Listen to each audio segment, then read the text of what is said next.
그 그리스도인하고 무당하고요. 그리스도인하고 무당하고의 공통점과 차이점이 뭔지 아십니까?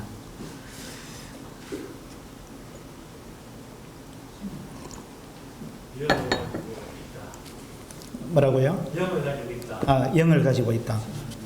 그리스도인은 성령을 가지고 있고, 누가 귀신을 가지고 있다. 예. 그게 이제 공통점이라 할 수 있죠. 그 무당들은 물론 가짜 무당도 있습니다만 진짜 무당은 그 신들린 사람이죠. 거기서 말하는 신은 하나님의 신이 아니고 귀신입니다. 귀신, 악령이죠. 그래서 이제 무당 속에는 자기 영 말고 다른 영이 들어와 있는 거예요. 다른 영, 그 악령이 들어와 있는 거죠. 근데 이제 공통점은, 그리스도인과 무당의 공통점은 그리스도인 속에도 우리 영 말고 다른 영이 들어와 계시다는 거예요. 근데 이 영은 귀신의 영이 아니고 악령이 아니고 하나님의 영이죠. 하나님의 영. 그 성령님이 우리 속에 들어와 계시는 것입니다. 이게 이제 무당과 우리 그리스도인의 공통점입니다. 근데 무당들은 보면요, 굉장히 비인격적입니다. 왜냐하면 그들은 그 하나님의 영을 소유하고 있지 않고 악령을 소유하고 있기 때문에 악령의 특징이 그대로 나타납니다. 그들의 눈빛부터가 다르죠. 그리고 아주 그냥 그 예의가 없어요. 막 그냥 반말하고 이러죠. 아무나 보고. 저도 이제 그런 걸 경험해 봤는데, 정말 그 사람들은 막 함부로 하더라고요. 근데 이제 우리 그리스도인은 하나님의 영이 우리 속에 들어와 계시기 때문에 하나님의 영은 어떤 영보다도 가장 그 신사적이고 사랑의 영이시고 그런 분이죠. 그래서 우리는 그 아주 신사적인 그런 하나님의 영을 소유하고 있기 때문에 정말 거듭난 그리스도인은 신사적인 사람이 되는 것입니다. 그리고 사랑의 사람이 되는 거죠. 물론 이제 교회 다닌다고 다 하나님의 성령을 갖고 계신 건 아니에요.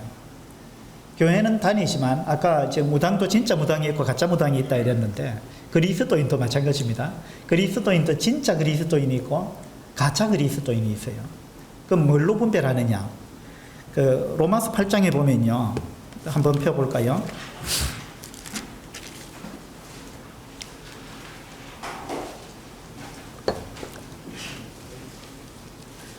로마서 8장 9절입니다. 9절. 만일 너희 속에 하나님의 영이 거하시면 너희가 육신에 있지 아니하고 영에 있나니. 자, 하나님의 영이 너희 속에 거하시면 이랬죠. 그 다음에 누구든지 그리스도의 영이 없으면 그리스도의 사람이 아니라 이렇게 말씀하고 있습니다. 그리스도의 영, 하나님의 영 같은 말인데 성령님이죠. 하나님의 영이 우리 속에 거하시지 아니한 사람은 그리스도의 사람이 아니다. 이 말은 그리스도인이 아니다. 이 말입니다. 그러면 이제 교회는 열심히 다니지만 그 사람 속에 하나님의 영이 거하시지 않는 사람이 있는데 그런 사람은 가짜 그리스도인이에요. 그런 사람을 성경에서는 그리스도인이다 이렇게 표현하지 않습니다.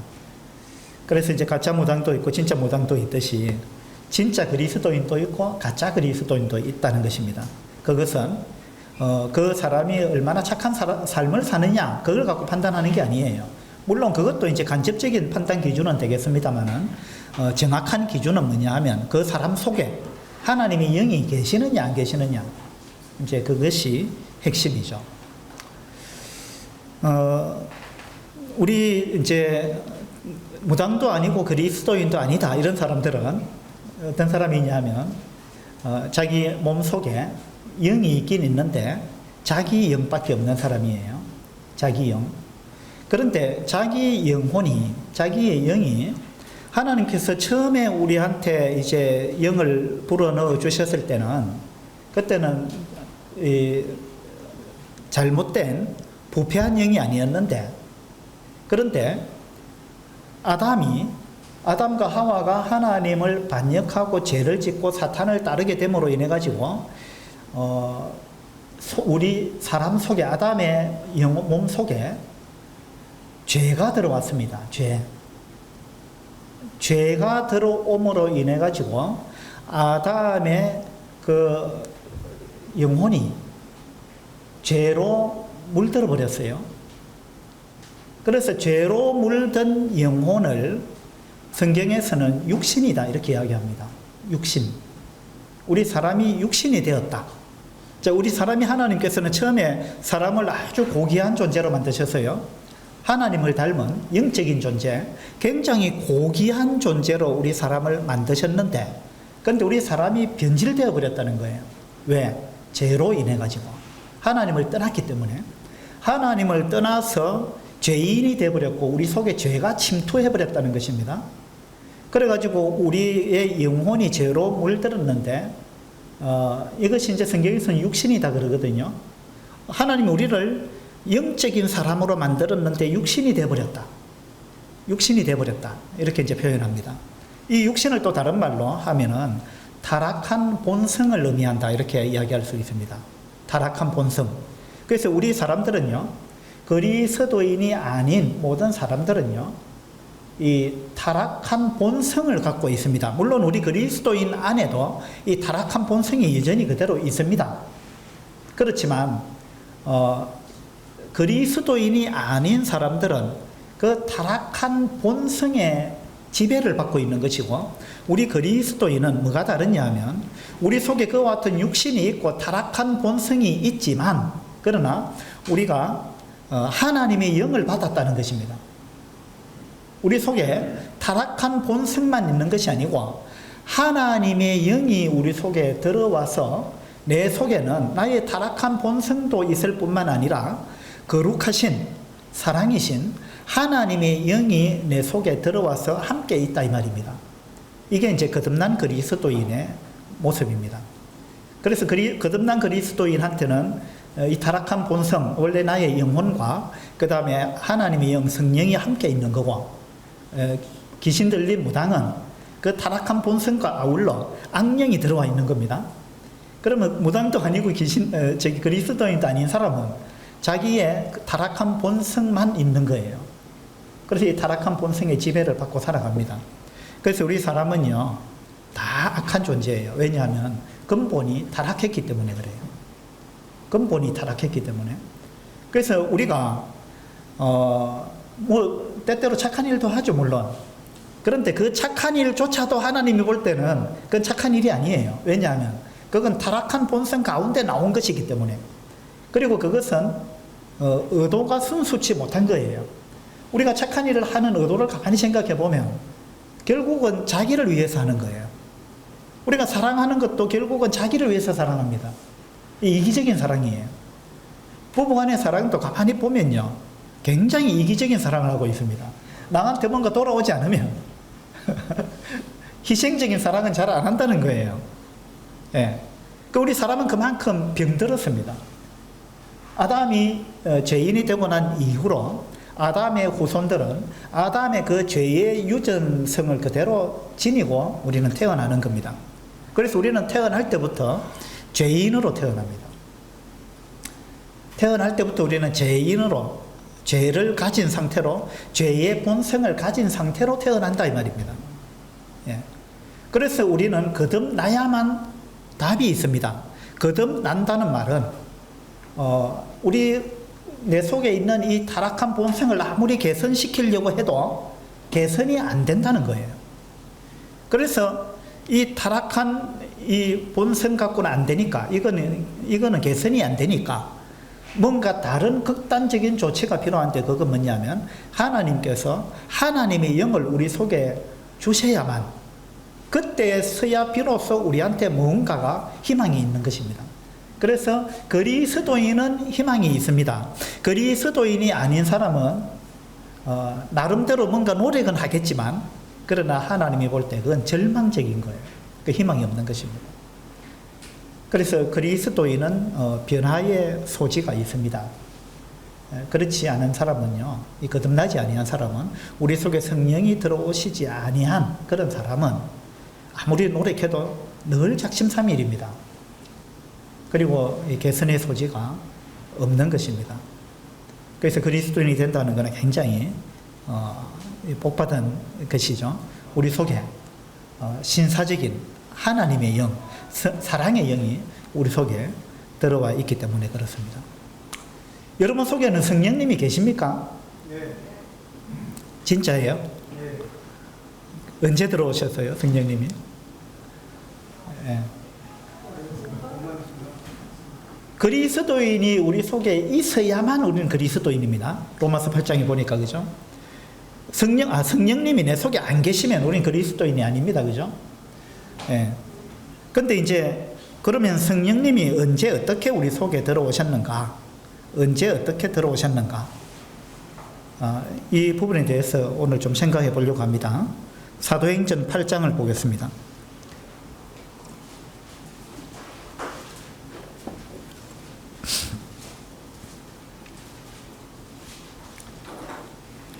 사도행전 8장 14절입니다. 14절.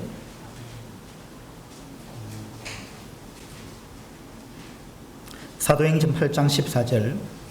예루살렘에 있는 사도들이 사마리아도 하나님의 말씀을 받았다 함을 듣고 베드로와 요한을 보내매. 자, 사마리아에도 이제 복음이 들어갔다. 그래서 하나님을 믿는, 예수님을 믿는 사람들이 생겼다. 이런 이야기를 예루살렘에 있는 사도들이 들었습니다. 이 사마리아에는 누가 지금 복음을 전했죠? 빌립 집사였죠. 이 빌립이 사마리아에 가서 복음을 전해가지고 사마리아 사람들이 이제 예수님을 믿는 사람들이 생겨났다 이 말입니다. 그 이야기를 예루살렘에 있는 사도들이 들었습니다. 그래가지고 사도들 중에 베드로와 요한을 사마리아에 보냈습니다. 그들이 내려가서 그들을 위하여 성령 받기를 기도하니 이는 아직 한 사람에게도 성령 내리신 일이 없고 오직 주 예수의 이름으로 침례만 받을 뿐이더라. 이에 두 사도가 그들에게 안수하매 성령을 받는지라. 자, 여기까지 보겠습니다. 사마리아에 이제 집사 빌립이 내려가가지고 복음을 전해가지고요. 사마리아에 이제 예수님을 믿는 사람들이 생겼다. 그래서 이제 사도들이 그 이야기를 듣고 사도들 중에 베드로와 요한을 사마리아에 보냈습니다. 이 베드로와 요한이 가서 보니까 그들이 예수님을 믿는다고 하는데, 근데 그들 속에 성령이 임하지 않았다라는 것을 알았습니다. 성령이 그 속에 오시지 않았다라는 걸 알았어요. 그래가지고 베드로와 요한이 그들이 성령 받기를 위해서 기도하고 그 다음에 뭘 했습니까? 안수를 했습니다. 안수. 자, 안수가 뭐죠? 안수는 그 사람의 이제 머리 위에 손을 얹고 기도하는 거, 이걸 이제 안수라 그럽니다. 그래서 이제 베드로와 요한이 그 예수님 믿는다고 하는 그 사마리아 사람들 머리에 손을 얹고 하나님께 기도했습니다. 하나님이 이 사람들이 하나님을 믿고 예수 그리스도를 믿는다고 고백합니다. 그러니까 성령을 주시기를 원합니다 하고 머리에 손을 얹고 기도를 했는데 성령이 들어왔다 이 말입니다. 이게 성령이 들어오는 게 눈에 보이느냐? 제 눈에 안 보이죠. 성령님은 영이기 때문에 우리 눈에 안 보입니다. 근데 어떻게 알았느냐? 물론 이제 사도행전 2장에 오순절에 예루살렘에 그 성령이 처음으로 임하실 때 그때 그들이 막 그 방언을 하고, 방언은 이제 외국어입니다. 이런 막 방언을 하고 또 불의 혀같이 갈라지는 것이 내리고 이런 것들이 이제 눈에 보였죠. 그래서 아마 이때도 사마리아에서도 동일한 현상이 일어나지 않았겠는가, 이제 이렇게 볼 수 있죠. 그렇게 해서 이제 성령이 어쨌든 임했습니다. 자, 성령이 임한 순서를 보면은요. 자, 그들이 예수님을 믿었습니다. 이게 첫 번째죠. 믿었습니다. 그 다음에 그들이 침례를 받았습니다. 12절에 보니까 12절에 침례를 그들이 믿고 남녀가 다 세례를 받으니 이랬죠. 그러니까 그들이 첫 번째 믿었습니다. 그 다음 침례를 받았습니다. 그 다음에 안수기도를 받았습니다. 그리고 성령이 들어왔습니다. 자, 순서가 이렇게 됩니다. 자, 첫 번째 뭐죠? 믿었다. 믿음이 없이는 안 되죠. 두 번째, 침례를 받았다. 세 번째, 안수기도를 했다. 사도들이. 그러니까 성령이 들어왔다. 자, 이런 순서에 의해서 성령이 사마리아 사람들한테 성령이 임했습니다. 여러분 속에 성령님이 계시다 하셨잖아요. 그러면 여러분 안수를 받으셨어요? 안 받았습니까? 그러면 이거하고 좀 다르다, 그죠? 자, 사도행전 또 2장을 한번 봅시다.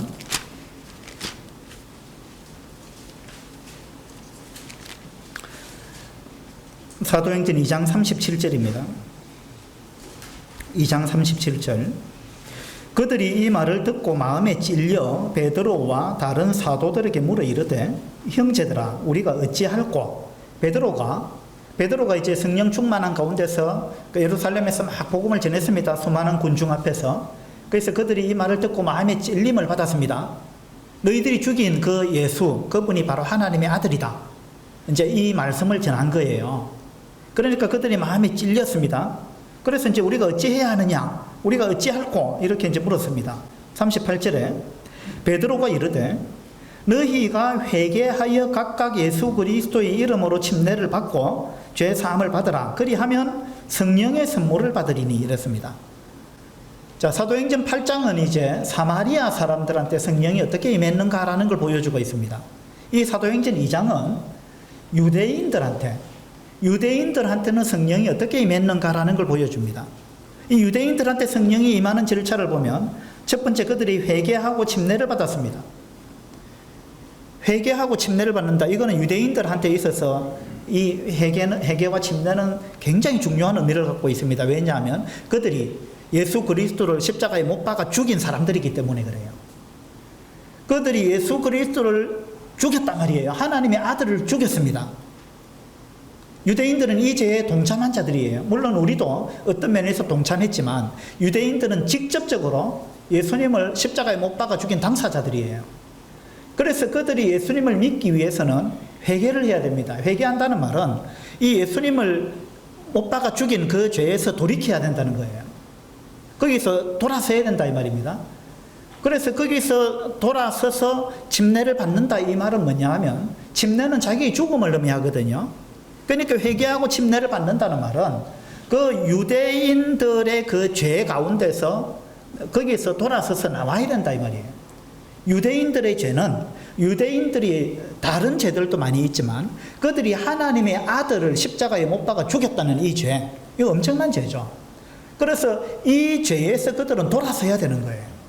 그래서 유대인들에게는 특별히 이 회개와 침례가 유대인들에게는 굉장히 중요한 의미를 가지는 겁니다. 그래서 그들로 하여금 회개하여 침례를 받으라. 그리고 제사함을 받으라 이랬습니다. 그리하면 성령의 선물을 받으리라.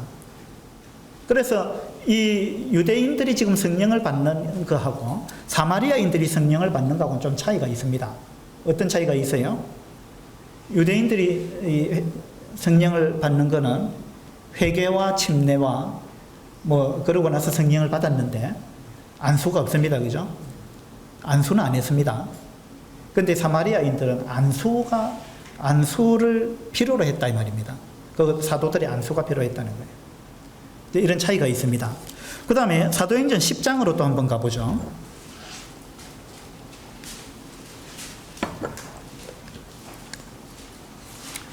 10장 43절입니다.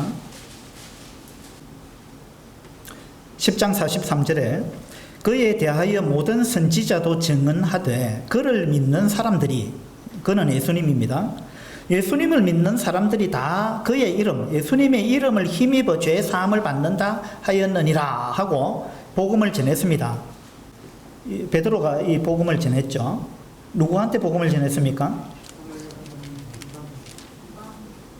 예, 10장 1절에 보면 가이사랴에 고넬료라 하는 사람이 있으니 이랬죠. 이 고넬료와 그의 가족들, 이런 사람들한테 지금 베드로가 가가지고 복음을 전했습니다. 그런데 가이사랴에 지금 누가 거기 살고 있습니까? 구원받은 그리스도인 중에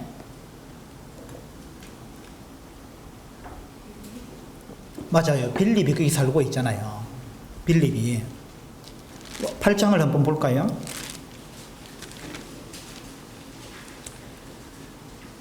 8장에 38절, 8장 38절에 보면 빌립이 이제 광야로 가가지고 에디오피아 그 내시한테 침례를 줬습니다. 복음을 전하고 침례를 베풀었죠. 그리고 이제 40절에 보니까 빌립은 아소도에 나타나 여러 성을 지나다니며 복음을 전하고 가이사랴에 이르니라 이랬죠. 그 지금 빌립이 사마리아에서 아주 엄청난 일들을 했습니다. 복음을 열심히 전했고 또 광야로 가서 에디오피아 사람한테 복음을 전했습니다. 그리고 지금 이곳저곳을 거쳐서 가이사랴에 가 있습니다. 그 가이사랴에 지금 빌립이 살고 있습니다.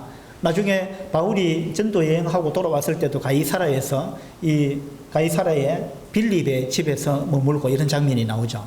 그러니까 이 빌립이 지금 가이사랴에 살고 있습니다.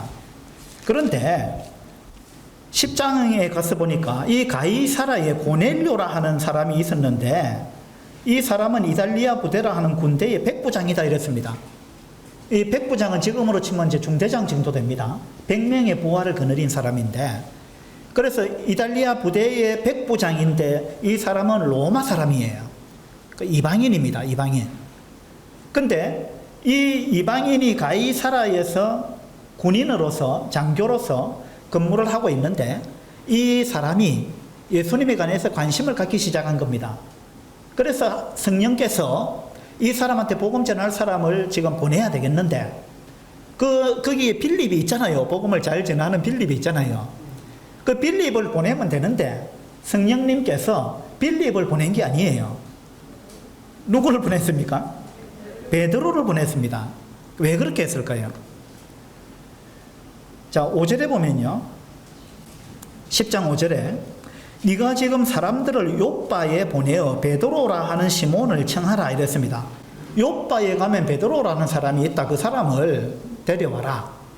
이렇게 이제 지시를 한 겁니다. 근데 욥바는 그 사마리아 그 아래쪽에 유대 지역 그 바닷가에, 유대 북쪽 그 바닷가에 있습니다. 지중해 쪽에. 그 유대 지역이 욥바고, 그 다음에 가이사라는 어디냐면 사마리아 저 위쪽에 북쪽 지역에 그 해변가에 있습니다. 그러니까 거리가 상당히 멀어요. 근데 그 가이사라에 빌립이 있는데, 근데 하나님은 저 밑에 욥바에 있는 베드로를 불러가지고 이 고넬료한테 복음을 전하게 그렇게 하셨습니다. 이건 특별한 뭔가 의도가 있다는 이야기죠. 그래가지고 이제 베드로가 가가지고 예수님의 이름을 힘입어 죄 사함을 받는다 하고 43절에 이 복음을 전했습니다. 44절에 보면 10장 44절에 베드로가 이 말을 할 때에 성령이 말씀 듣는 모든 사람에게 내려오시니, 자, 베드로가 복음을 전하고 있는데 그 복음 이제 그 핵심까지 나왔습니다. 이 사람을 힘입어 죄 사함을 받는다. 복음의 핵심이 전해졌습니다. 그러니까 말을 하고 있는 도중에 성령이 말씀 듣는 모든 사람에게 내려왔다. 이랬습니다.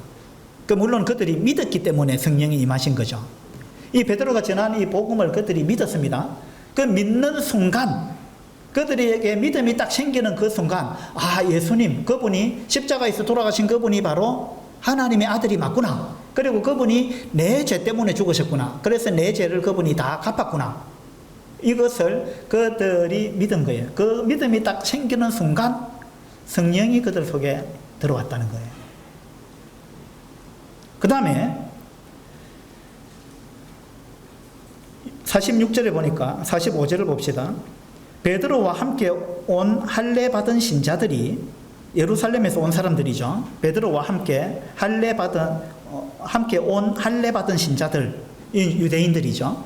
이 신자들이 이방인들에게도 성령 부어 주심으로 말미암아 놀라니, 그 유대인들이 깜짝 놀란 겁니다. 야, 이거 뭐 하나님은 우리 그 유대인들하고만 관계가 있는 줄 알았는데 어떻게 이 로마 사람인데, 이방인인데, 유대인들은 이방인을 완전히 그냥 개취급했단 말이에요. 이방인들은 지옥의 땔감으로 써야 된다 이렇게 생각했던 사람들이 유대인이에요. 그런데 지금 여기 가이사랴에 그냥 베드로를 따라와서 보니까 그들에게 유대인들하고 똑같은 방식으로 성령이 임하는 걸 그들이 본 거예요. 그래가지고 그들이 이제 깜짝 놀란 것입니다. 베드로와 함께 온 할례 받은 신자들이 이방인들에게도 성령 부어 주심으로 말미암아 논란이 이는 방언을 말하며 하나님 높임을 들음이러라.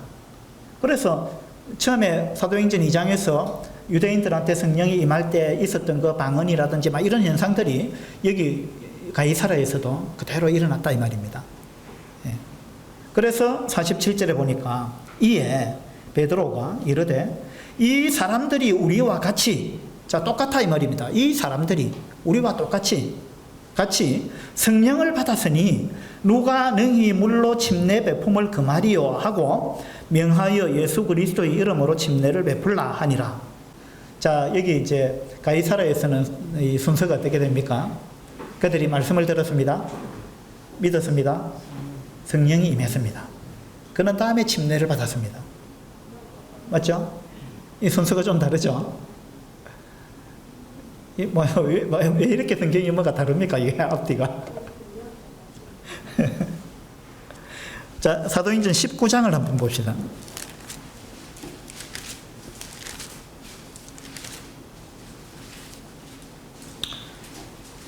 (19장 1절입니다) 아볼로가 고린도에 있을 때에 바울이 윗지방으로 다녀 에베소에 와서 어떤 제자들을 만나 이르되, 자 에베소에 왔습니다. 바울이 너희가 믿을 때에 성령을 받았느냐 하고 물으니까 이르되 아니라 우리는 성령이 계심도 듣지 못하였노라. 바울이 이르되 그러면 너희가 무슨 침례를 받았느냐? 대답하되 요한의 침례니라. 에베소에 이제 바울이 왔는데 복음을 전하러 쭉 다니다가, 에베소 아시아 지역입니다. 에베소 왔는데 그들 중에 어떤 사람들이 하나님을 믿는다 하는데 그 사람들이 누군가 보니까 요한의 제자들이었어요. 요한의 침례밖에 모르는 요한의 제자들이었습니다. 그래서 너희들이 성령을 받았느냐 그러니까 성령이 뭐고 우리는 성령이 있다는 거 듣지도 못했다. 그렇게 된 거죠. 그래가지고 이제 그 뒤에 어떻게 했느냐 하면 4절에 바울이 이르되 요한이 회개의 세례를 베풀며 백성에게 말하되 내 뒤에 오시는 이를 믿으라 하였으니 이는 곧 예수라 하거늘 그들이 듣고, 그래서 이제 요한이 증거했던 분이 바로 예수님이다. 그러니까 요한을 믿어갖고 되는 게 아니고 요한이 증거한, 보라 세상 죄를 지고 가는 하나님의 어린 양이다 라고 말했던 그분, 우리의 이 세상의 모든 죄를 지고 가기 위해서 오신 분, 그분은 바로 예수 그리스도다. 그래서 너희들이 예수 그리스도를 믿어야 죄의 사함을 받는다 라고 이제 바울이 복음을 전한 겁니다. 복음은 예수 그리스도를 전하는 거죠. 그러니까 5절에 그들이 듣고 주 예수의 이름으로 침례를 받으니 바울이 그들에게 안수함에 성령이 그들에게 임하심으로 방언도 하고 예언도 하니 이랬습니다. 그러니까 여기 이제 에베소에 있던 요한의 제자들, 이 요한의 제자들이 성령을 받는 순서는 어떻게 됩니까? 자, 그들이 복음을 들었습니다. 그죠? 믿었습니다. 그 다음에 침례를 받았습니다. 그 다음에 바울이 안수를 했습니다. 그러니까 성령이 임했다. 이런 겁니다. 이 사도행전에 지금 네 부류의 사람을 우리가 봤습니다. 성령을 받는 네 부류. 이 사도행전에는 유대인이 있고요, 사마리아인이 있고, 이방인이 있고, 그 다음에 침례 요한의 제자들이 있습니다. 근데 이 네 경우에 하나님이 좀 다르게 역사하셨다는 겁니다. 스크린 한번 띄워보세요. 여기 이제 유대인, 사마리아인, 이방인, 요한의 제자들, 어떻게 성령을 받았는지, 순서가 어떻게 되는지, 그 차이가 어떤지 이런 부분들이 나와 있습니다. 그러면 왜 뭔가 하나님께서 하나로 좀 통일을 안 하시고 왜 이렇게 막 다르게 복잡하게 헷갈리게 이렇게 하셨느냐 이런 생각이 들죠. 자, 왜 그랬을까요? 하나님께서 왜 이렇게 하셨을까요? 이것은요, 이 당시에 유대인들하고 사마리아인들하고는 완전히 원수지간이었습니다. 맞죠? 그들은 왕래를 안 했습니다. 아예 상종을 안 했습니다. 밥을 같이 먹는다. 상상이 안 되는 거예요. 대화도 안 해요. 그래서 예수님이 사마리아로 지나가시면서 사마리아 우물가의 여인한테 예수님이 말을 걸었잖아요. 제자들이 그 마을에 음식 사러 갔다가 돌아와 보니까 예수님이 사마리아 여자하고 대화를 하고 있거든요. 그러니까 이 제자들이 깜짝 놀랐습니다. 왜 놀랐느냐 하면 원래 사마리아로 통과도 안 하는데 예수님이 가자 했고 통과를 하고 있는데 근데 예수님이 사마리아 사람하고 대화를 하고 있다 이 말입니다. 자연스럽게. 그러니까 제자들이 깜짝 놀란 거예요. 이거 자기들 상식으로는 이거 있을 수 없는 일이에요. 그 다음에 더 또 놀라운 거는 사마리아 사람일 뿐만 아니라 사마리아 여자하고 대화를 하고 있는 거예요. 남자가. 그러니까 이거는 그 당시에는요. 그 당시에는 이거 상상이 안 되는 이야기예요. 그만큼 유대인들하고 사마리아인들하고는요. 완전히 원수지간입니다. 그래서 그들은 예배도 따로 드렸습니다. 유대인들은 예루살렘 성전에 모여서 예배를 드렸고, 이 사마리아 사람들은 예루살렘에 안 가죠. 거기는 뭐 간다고 반겨주지도 않으니까. 예루살렘에 안 가죠. 아예 유대 지역에 있는. 그래서 사마리아 지역에 그들도 하나님을 믿으니까. 그래서 그들이 예배 드릴 처소를 사마리아에 따로 그리심산에다가 성전을 지은 거예요. 사마리아에 있는 그리심산에다가. 그래서 이 두 사람들은 동일한 하나님을 믿는데 완전히 별개예요. 완전히 별개, 상종을 안 하는 무리입니다. 예. 그래서 이제 그들이 동일한 예수님을 믿고 구원받아서 한 교회가 돼야 되는데 교회가 하나가 돼야 되잖아요. 교회가 지금은 수많은 교파로 교회가 나누어져 있습니다만은 그것은 결코 하나님의 뜻이 아닙니다. 하나님 기뻐하는 게 아니죠. 교회는 하나가 돼야 됩니다. 왜냐하면 교회는 예수 그리스도의 몸이기 때문에 예수 그리스도의 몸을 갈기갈기 찢어놓아서는 안 되는 거잖아요. 그래서 지금 기독교가 여러 교파로 나누어져 있는 거는 이건 굉장히 잘못되는 겁니다. 교파가 있으면 안 되는 거예요. 그래서 우리 교회는 교파가 없습니다.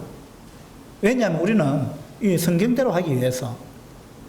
그래서 우리는 아예 교파 자체를 갖고 있지 않는 거예요. 그런데 지금 얼마나 교파가 많습니까? 우리나라의 장로교만 해도 장로교 숫자가 200개가 넘어요. 너무 부끄러운 일이죠, 이거는. 그래서 이렇게 막 나누어져 있는데 하나님이 원하는 것은 하나가 되기를 원하셨습니다. 교회가 분열되는 걸 하나는 원치 않았습니다. 그래서 하나가 되어야 되는데 지금 그 예루살렘이 교회가 탄생했습니다. 그리고 이제 사마리아에도 예수님 믿는 사람이 생겼습니다. 그 사마리아에도 교회가 지금 탄생을 하는 건데 그런데 이걸 그대로 두게 되면 사마리아 교회, 예루살렘 교회는 완전히 별개 교회가 되어버리는 거예요. 완전히 이거는 뭐 교류가 안 되는 거예요. 동일한 하나님을 믿고 동일한 예수님을 믿는데 그런데도 불구하고 그때부터 교회가 시작 단계부터 두 개의 파로 나누어져 버리게 되는 겁니다. 그죠? 이건 하나님의 뜻이 아니죠. 그래서 하나님께서는 사마리아 교회와 예루살렘 교회가 하나가 되도록 물론 따로 모이지만 장소는 다르니까 따로 모이지만 교류가 되어야 될 거 아니에요. 그래서 그것을 위해서 하나님께서는 빌립이 복음을 전했지만 사마리아에 그 특별히 요한과 베드로라는 사도들을 사마리아로 보낸 거예요. 그래서 사도들이 가가지고 그들 머리에 안수를 하게 해가지고 그분께서 성령이 임하게 하신 거예요. 이건 예외적인 상황입니다. 우리는 나는 안수를 안 받았기 때문에 성령이 그러면 안 임했는가? 이거 아닙니다. 그건 아니에요. 이 사마리아의 경우는 예외적인 상황입니다. 왜냐하면 아주 특별하죠. 유대인들하고 사마리아인들하고 교류가 안 되니까. 그래서 예루살렘에 있는 사도들이 내려와가지고 안수를 해가지고 성령이 임하게 해가지고 교회가 시작되도록 그렇게 하나님께서 특별히 역사하신 겁니다. 그래서 사마리아의 그리스도인들이 우리가 예루살렘에서 온 사도들에 의해서 우리가 성령을 받았다 해가지고 예루살렘 교회와 교류가 되도록 서로 사랑의 교류가 되도록 하나님께서 특별히 성령을 바로 주시지 않고 사도들의 안수를 통해서 성령을 받도록 하신 거예요. 자, 그러면 사마리아만 그렇냐? 유대인들이 사마리아인들만 싫어했느냐? 아닙니다. 또 누구를 싫어했어요? 이방인들. 맞죠? 또 그 중에서도 로마 사람들을 얼마나 싫어했습니까? 유대인들이. 그들이 지배를 받고 있으니까. 그래서 가이사랴에 있는 로마인 백부장, 이 고넬료 가족이, 고넬료와 고넬료의 가족들이 지금 주님을 믿고 구원받았는데 하나님께서 거기도 성령을 바로 안 주시는 거예요. 왜냐하면 거기도 예루살렘에 있는 사도들이 와야 돼요. 거기에 빌립이 있지만, 빌립이 복음을 잘 전하지만 지금 빌립 갖고는 안 되는 거예요. 왜냐하면 근위가 있는 사도가 와야 되는 거예요. 지금 이 가이사라에도 사도가 와야 되는 거예요. 그렇게 해서 이방의 교회가, 이방인들의 교회가 예루살렘을 통해서, 이 사도들을 통해서 교회가 탄생되게 해가지고 그들로 하여금 우리는 같은 뿌리다, 하나다, 그렇게 해서 교류가 되도록 하나님께서 특별히 이렇게 역사하신 것입니다. 이것도 예외적인 거예요. 그래서 이 사도행전 10장을 보면요,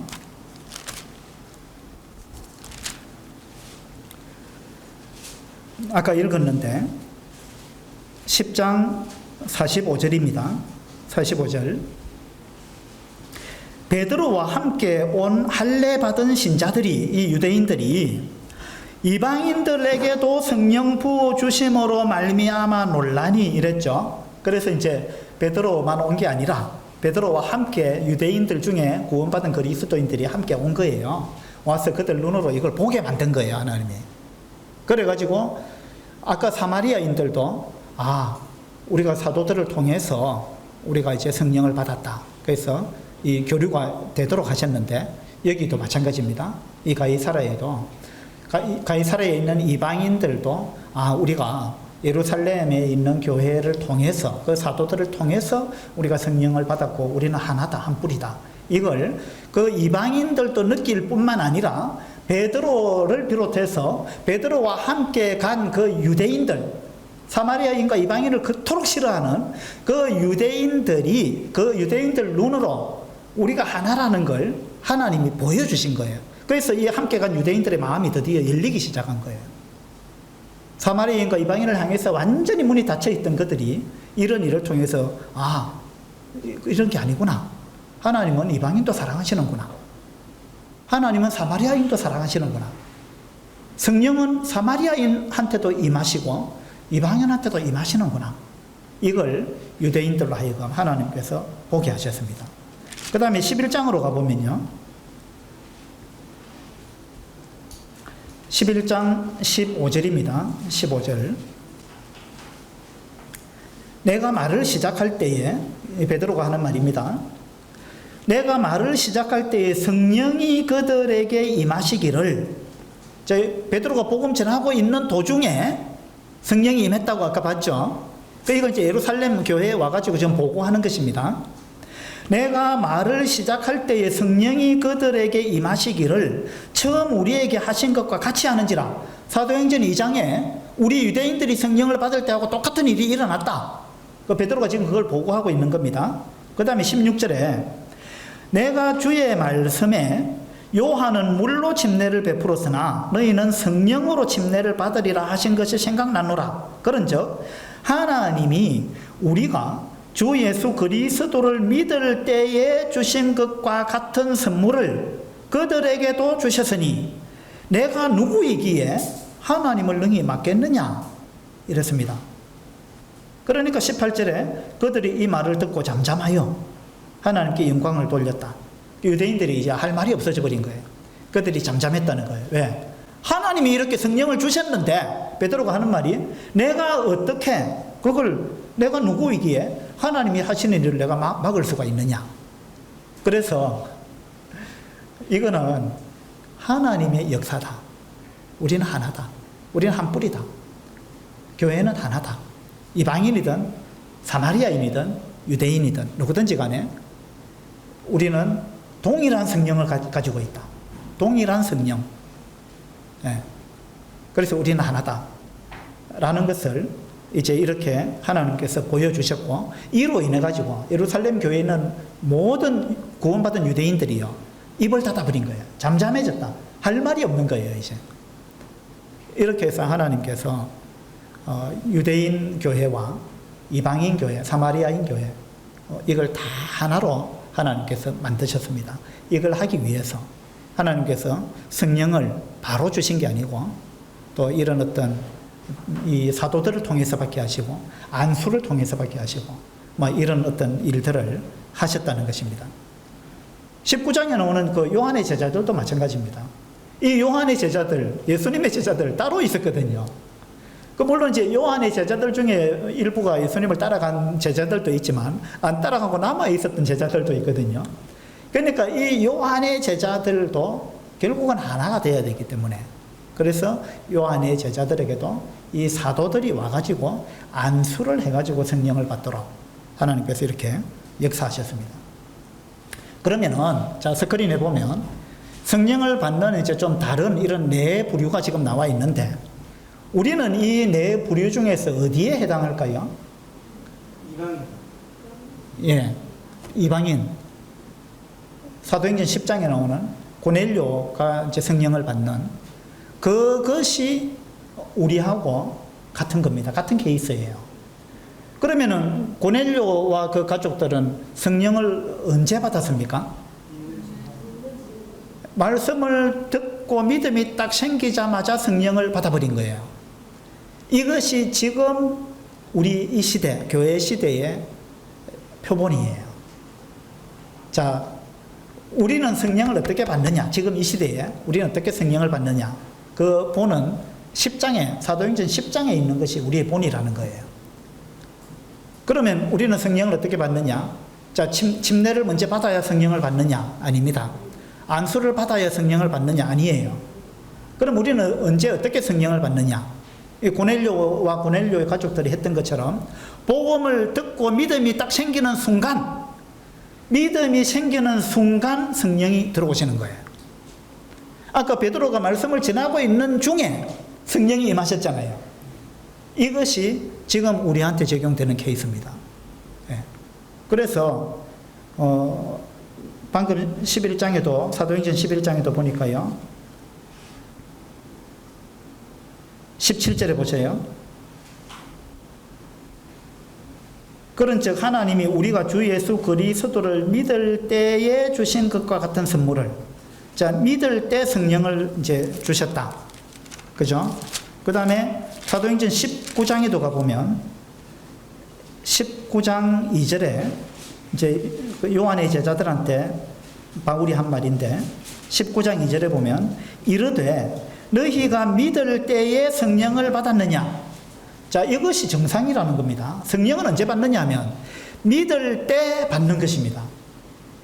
근데 지금 저 사마리아인들이나 이런 경우는 조금 케이스가 다른 겁니다. 믿을 때 성령을 받은 게 아니고, 그들은 믿고 나서 기다렸다가 사도들이 와갖고 안수를 하고 그런 다음에 성령을 받았는데, 그건 예외라 이 말입니다. 예외적인 거예요. 그러면 원래는 뭐냐? 믿을 때 성령을 받는 것, 이것이 정상이라는 겁니다. 그것이 이제 사도행전 10장에 나와 있는 케이스입니다. 그렇죠? 그래서 우리는 믿을 때, 믿는 순간, 믿음이 생기는 순간 성령이 들어오십니다. 그러면 믿는 게 먼저입니까? 성령이 들어오시는 게 먼저입니까?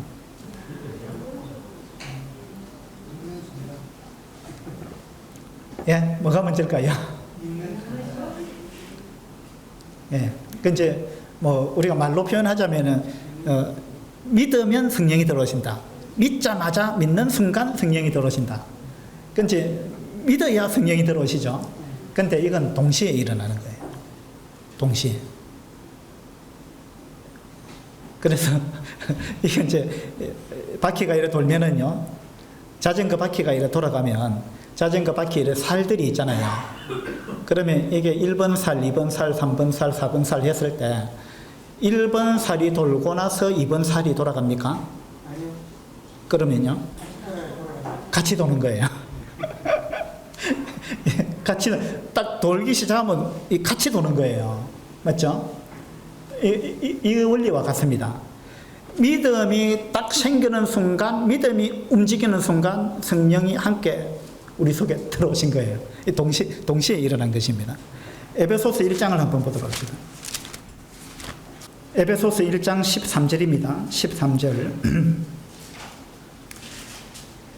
그 안에서 너희도 진리의 말씀 곧 너희의 구원의 복음을 듣고 그 안에서 또한 믿어 약속의 성령으로 인치심을 받았으니, 자, 믿어 성령으로 인치심을 받았다. 믿어서 성령으로 인치심을 받았다.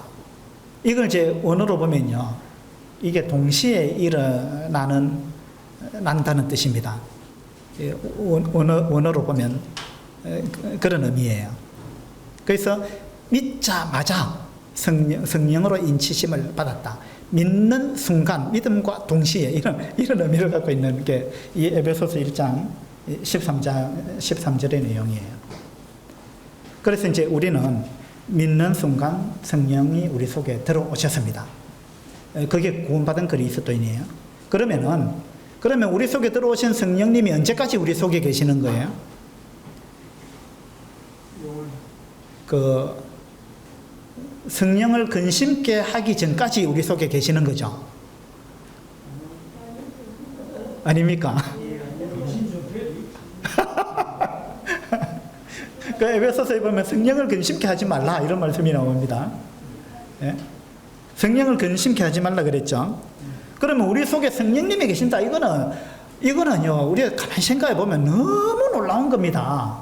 하나님의 영이, 하나님이신 그분이, 하나님의 영이, 그분은 죄가 하나도 없는 분이잖아요. 완전히 거룩하신 분이잖아요. 그 하나님의 영이 내 속에 들어와서 나와 함께 계신다 이 말입니다. 나와 함께 사시는 거예요. 내 속에 하나님이 들어오신 거예요. 그죠? 이게 너무 놀라운 거죠. 예. 그래서 구원받은 사람은 우리 하나님과 함께 지금 살아가는 거예요. 우리 속에 하나님의 영이 들어와 계시는 겁니다. 근데 내가 막 속으로 온갖 나쁜 생각도 하고 막 그 죄를 짓고 막 이래 하면은 성령님이 나와 함께 지금 계시는데 성령님이 얼마나 괴롭겠습니까? 안 괴롭겠어요? 방패. 여러분이 성령님이라면 내가 어떤 사람하고 같이 사는데 그 사람하고 24시간 계속 같이 사는데 이 사람이 내가 싫어하는 것만 골라서 하는 거예요. 막 그냥 말도 함부로 하고 막 욕도 하고 막 뭐 나쁜 짓도 하고 소리 지르고 막 깽판 부리고 나의 성품과 너무나 다른 그런 개팍하게 산단 말입니다. 어떤 사람이. 내가 그 사람하고 지금 같이 사는데 그러면 미치지 않겠습니까? 예? 저는 그 술 취한 사람하고 같이 있어 보니까 와 미치겠더라고요. 술 취한 사람하고 술 먹고 사는 사람하고 같이 사는 사람 보면 대단해요, 진짜. 예. 근데 나는 술 취한 사람하고 한 30분만 같이 있어도 죽겠더라고요.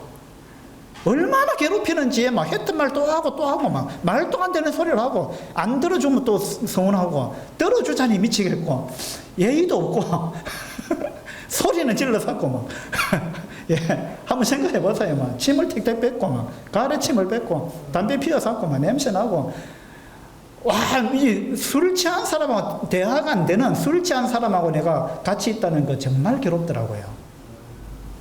예. 근데 성령님이 우리 속에 우리와 함께 계신다 이 말입니다. 근데 그래서 에베소서에서는 성령을 근심케 하지 말라 이랬습니다. 너희와 함께 계시는 분이 누구냐? 그걸 생각하라는 겁니다. 예. 그래서 이제 우리 생각에는 우리가 딱 믿는 순간 성령님이 우리 속에 들어오셨습니다. 근데 내가 막 계속해서 이제 막 그 나쁜 생각하고 막 죄를 물 마신 같이 짓고, 예? 그렇게 내 은행이 불손하고 하나님 순종도 안 하고 막 이래 살아가면, 그래 가면 성령님이 괴롭지 않겠어요? 그러면 성령님이 떠나가야 될 것 같은데, 그죠? 아, 내 너하고 도저히 숨 막혀서 못 살겠다. 내가 기분 나빠서 니하고 같이 못 있겠다. 뭐 이렇게 될 것 같아요, 그죠? 그런데 자, 에베소서 4장을 한번 봅시다.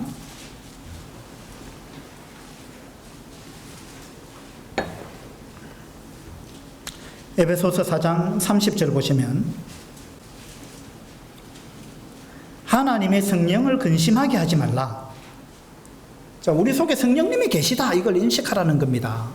이거 실제로 우리가 매 순간마다 인식해야 돼요. 하나님의 성령을, 너희 속에 계시는 하나님의 성령을 근심하게 하지 말라. 그 안에서 그 다음에 나오는 내용이 너무 놀라운 거예요. 그 안에서 너희가 구원의 날까지 인치심을 받았느니라. 언제까지요? 구원의 날까지. 우리가 딱 믿는 순간 성령으로 인치심을 받았다. 성령으로 인치심, 도장을 찍었다 이 말은 성령이 내 속에 들어왔다 이 말이거든요. 내가 딱 믿는 순간 성령이 내 속에 들어왔는데 언제까지 계시느냐? 구원의 날까지. 구원의 날까지. 여기서 구원은 우리 영혼 구원을 의미하는 게 아니에요. 죄 사함 받는 그 구원이 아닙니다. 무슨 구원이겠어요?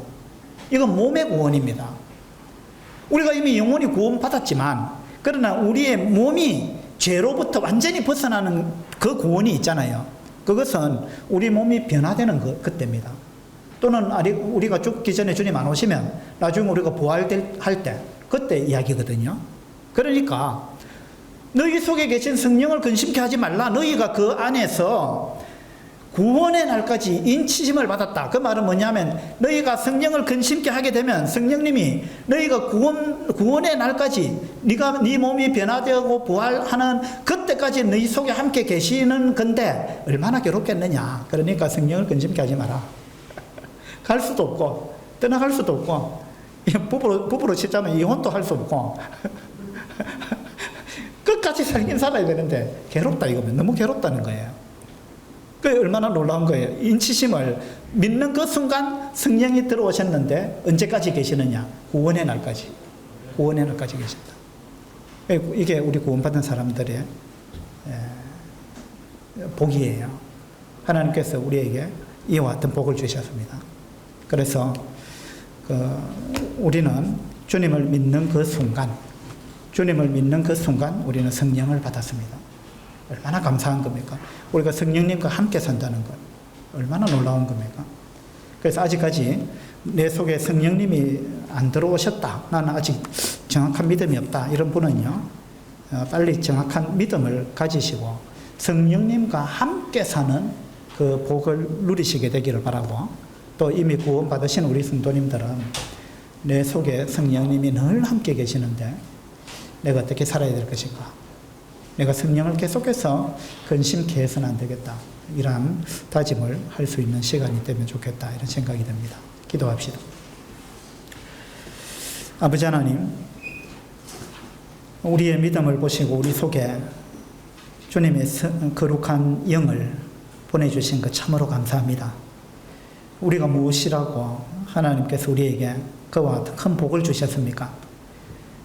하나님의 영이, 다시 말해서 하나님께서 우리 속에 들어와서 우리와 함께 동고동락하시고 함께 사시기로 작정하시고 우리를 그런 합당한 자로 여겨주신 그 사실에 대해서 진심으로 감사를 드립니다.